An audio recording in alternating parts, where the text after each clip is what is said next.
Robinhood asking for your real phone number? Here's how to bypass it completely. If you've tried using Google Voice or other free services, you probably got rejected. That's because Robinhood blocks VoIP numbers. But there's a solution that actually works. Most people don't know this, but Robinhood's system specifically filters out virtual numbers. That's why your TextNow or Burner app keeps failing. They can detect these aren't real phone lines. MobileSMS.io solves this with actual SIM-based numbers that pass Robinhood's verification every time. Unlike those free services, these are real phone numbers from actual cell towers. Here's what makes this different.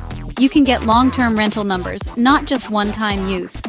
This means you can use the same number for account recovery, two-factor authentication, and future verifications. The process is simple. Sign up at MobileSMS.io, add credits to your account, then select a US number for Robinhood. When you enter this number during sign-up, Robinhood sends the verification code straight to your dashboard. Enter the code, and you're in. No personal number exposed. The 30-day rental plan works best for most traders. It's dedicated to you alone and works across multiple platforms. Visit MobileSMS.io to get your private Robinhood access today.